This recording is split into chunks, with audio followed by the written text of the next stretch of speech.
Hi everyone, welcome back to my channel. My name is Erica. Today is launch day for block number 4 of our 2025 Sew With Me series.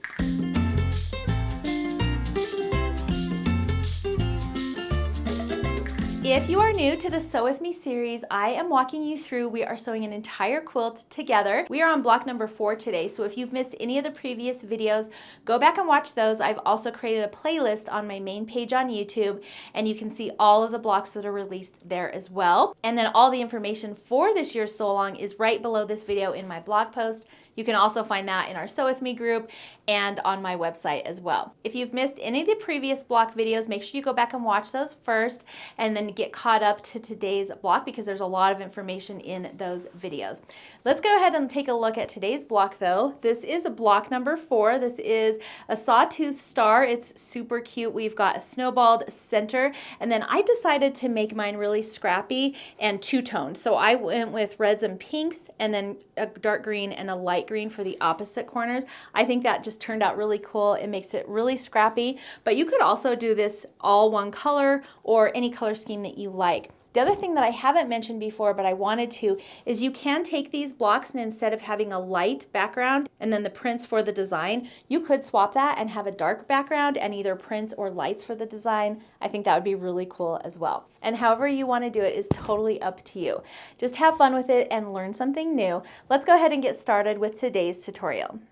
So let's do a quick recap. Here was block number 1. We also had block number 2 and our backing block. So here is our backing, pieced backing block, and then here is our block number 2 for the front.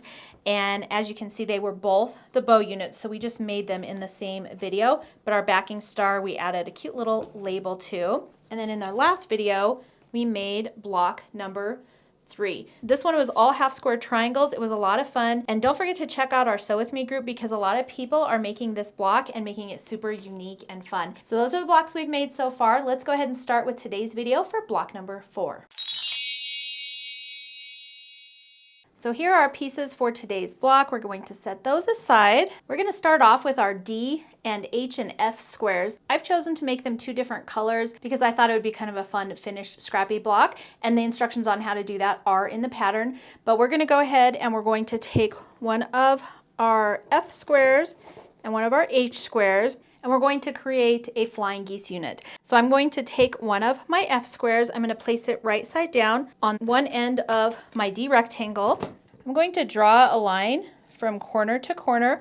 We're going to sew right on this line, trim 1/4 inch away, press it open, and then come back and add our other square. And then we just need to press this, and I'm just going to use my roller, and then we can add our other one. Now I do have directional print for mine, and I need my houses to be going this way, so I actually will line them all up when I'm sewing and then just fold my fabric back, and that way I know that when I sew this my houses will be going the right way. Obviously it's a lot easier if you don't use a directional print like I am. Again, we're going to just draw a line from corner to corner, take this to our sewing machine, and sew right on that line. Again, we're just going to trim 1/4 inch away from that line. We're going to press this, and then we're just going to trim it up to 3 by 5.5. And I know that's not much, but I do always like to trim up my blocks. And we're going to make 2 with the green on the left and the red on the right, and then we're going to make 2 with the red on the left and the green on the right. So those are our 4 flying geese units. We can set those aside. Next, we're going to take our E square and then our remaining F and H squares, and we're going to snowball the corners of our E unit. So I'm going to go ahead and just start with my F, and all you're going to do is place one F square in that corner and then one in the opposite corner. I've drawn a diagonal line on the wrong side of my F squares, and we just want to make sure that those lines are going in the same direction. We're going to take this to our sewing machine and just sew right on that line. So here's what it's looking like. We're going to take our rotary trimmer and just trim 1/4 inch away from our stitch line on both sides. And now we're going to go ahead and press these, but because these are going to be lining up with the flying geese units we just made, I'm actually going to press these towards the white. And I have a little tip for you. Whenever you're pressing dark fabric toward a lighter fabric, when you trim your squares, if you have the darker fabric down, if you just angle your rotary trimmer, instead of having it perfectly straight up and down, I just angle it slightly. Be careful so you don't slide off and cut your finger, and then just give that a trim. And what happens, and I'll show you when we do the green, is that you trim off just slightly more of the red than the white. And then that way when you press towards the white, the red will actually not be poking out as much underneath that seam. All right, so I've just given that a press, and you can see that the red, I mean, you'll be able to see it just slightly, but it won't be sticking out to where it's really obvious. Now we're going to take our H squares, we're going to place them on the remaining opposite corners of our E square, and we're going to again sew right on our diagonal lines. And I don't trim this up at this point. I just make sure that this square is lined up with the green. So I see I have a little bit of overage here, and that's okay. You can trim it up in between if you want, but I'm going to just trim it up when we're all done. And I didn't do this on the red, but the other thing you can do is place a pin on the corners just to hold that fabric in place so you can sew both. I like to do both at the same time. And one other tip I like to share whenever I'm snowballing corners like this is, hopefully you can see, I just stitch just to the outside of this line. So instead of stitching directly on that line, I just go just a hair to the outside. That gives me a little bit of wiggle room when I'm pressing my block. And again, when I go to trim, I actually want to flip it upside down and trim from the back, because that's where I want my darker fabric on the bottom. And I'm going to again angle my rotary blade just slightly so that we're cutting off just a little bit more of the green than the white, and that will help because we're pressing this towards the white. And then we need to trim this down to 5.5 by 5.5. So I'm just centering my ruler on those marks. It's a little bit wonky, but that's okay. The next thing we're going to do is take a C and G square. I'm going to draw a line from corner to corner on the wrong side of the G. And we're going to place that on one of the corners of the C square and just sew right along that diagonal. We're going to trim that off 1/4 inch away from the stitch line and press this out. And it doesn't actually matter which way you press these because they are not going to line up with anything. So no seams to worry about. And then we just need to trim these back down to size. And we're going to make 2 red and we're going to make 2 green. And now we're going to lay all of our pieces out according to pattern. So I've got my corner units, I've got my flying geese units, and then I have my center square in a square or snowballed square unit. And you just want to make sure that the reds or reds and pinks in this case are touching, the greens are touching, reds and greens. And then I went ahead and put opposite colors in the corner. So there's a red star point here, so I went ahead and put green. So what we're going to do is go ahead and sew rows 1, 2, and 3 together, and then we'll sew those rows together to complete our star. Now this seam right here should nest because we've pressed towards the dark on this outer flying geese unit and towards the light on the center unit. You could also press all of these seams open as well, but I like doing it this way because all of the seams nest. And so how I'm going to make sure that these points line up is I'm going to take my pin and just put it right there in that point where I can see those seams come together. So right there.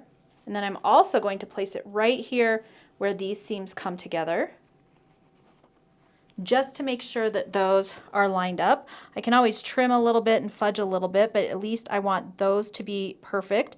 And then I'll go ahead and finish putting my pin in. And then that way I know that that center seam is going to line up. And if you like, you can put a pin in the top and bottom as well. All right, and then again, just this one. And we don't have any seams lining up here, so we don't have to worry about it, but I do like to pin. It just helps me when I get to my sewing machine know that I'm going to just sew down this line with the pins using 1/4 inch seam.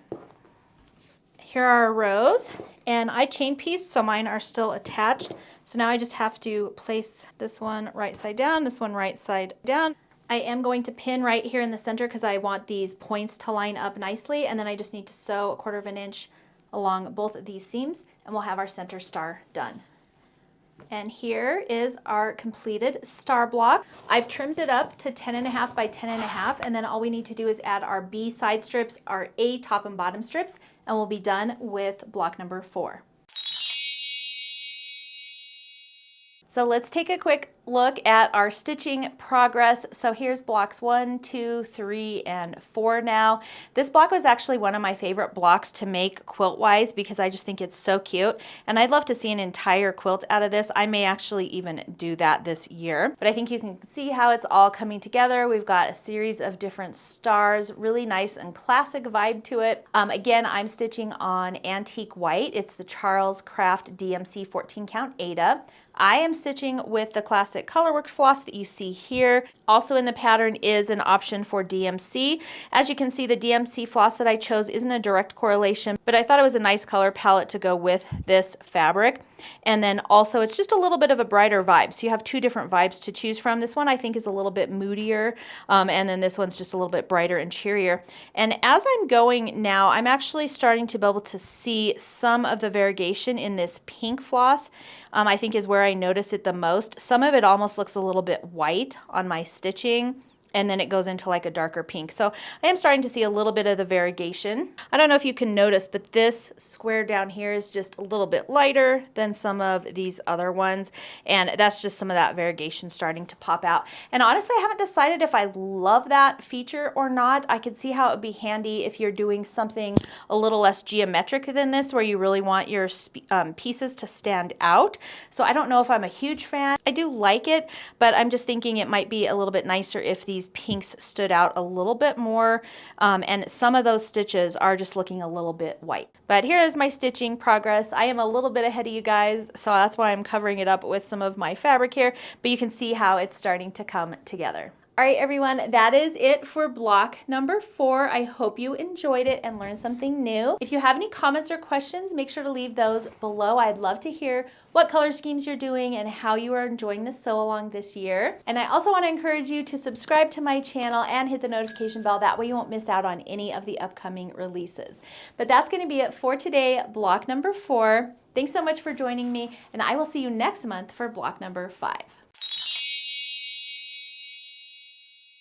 I also want to encourage you to hit that subscribe button. You can also hit the notification bell so you don't miss out on any time.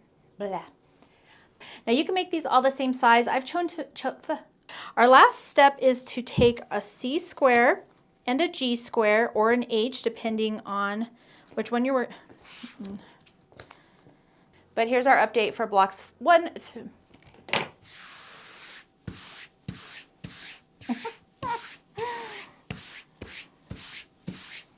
Okay.